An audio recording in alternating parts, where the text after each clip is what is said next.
mighty men out of feeble men. It is only about intimacy. And inside intimacy, it's not a function of time. Our generation have been colonized by strange voices.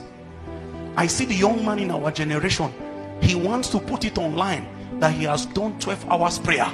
That them, if they don't pray for 8 hours, somebody says, once we have not touched 8 hours, we have not breathed yet. You know, and it sounds noble. What does our generation call prayer?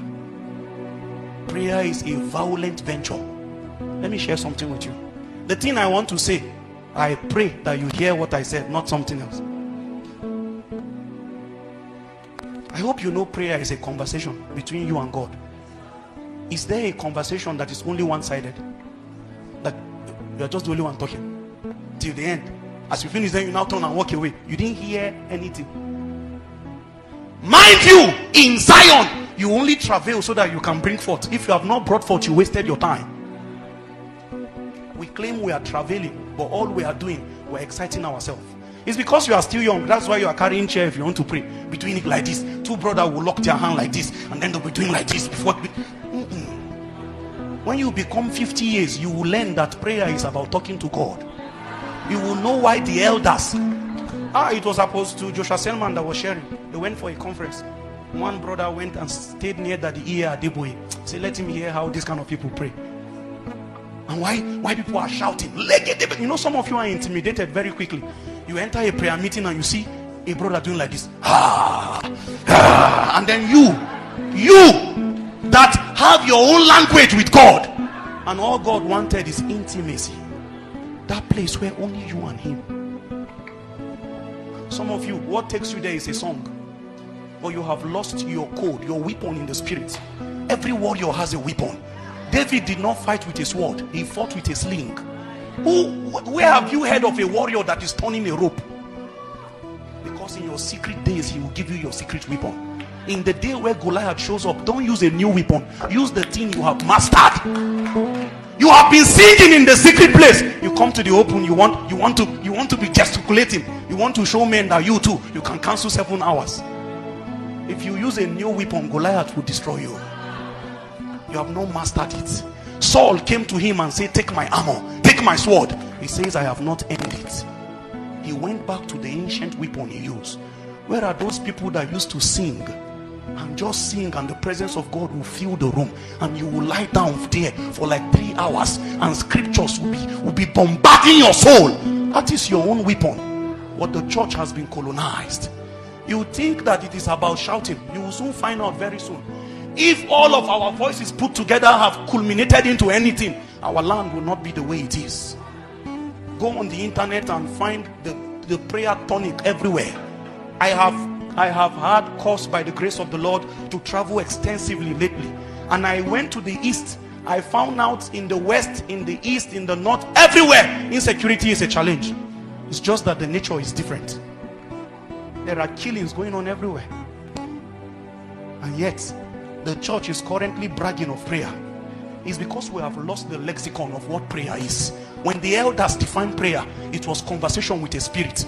Prayer did not end until they heard God's side in the matter. You go and talk about house rent, talk about wife, talk about school fees, get up and leave. You don't know that who you went to, he has something he wanted to tell you too.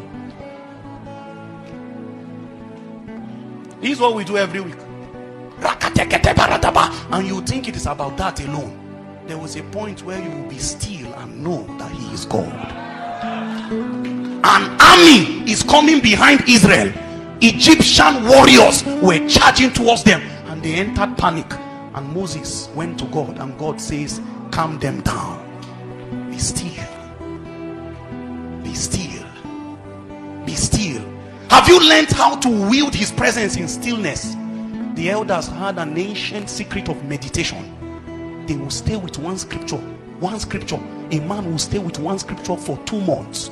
Thy word is a lamp unto my feet and a light to my paths.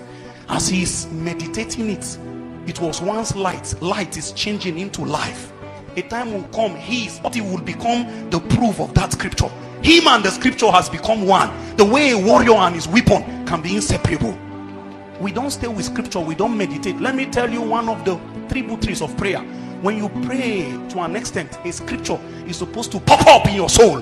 When that scripture comes out, that is God telling you something about your prayer.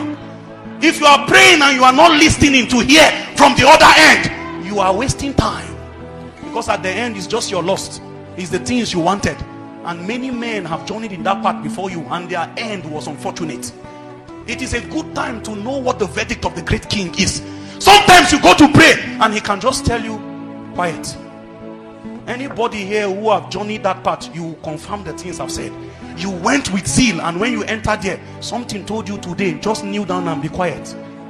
After 2 hours of kneeling down, you get up with a knowing that it is done. Who told you that you know his ways? Who told you that you understand his patterns? Who told you that every day must be the same formula? Because you shouted yesterday, tomorrow might just be dancing. For every enemy, there's an element of surprise.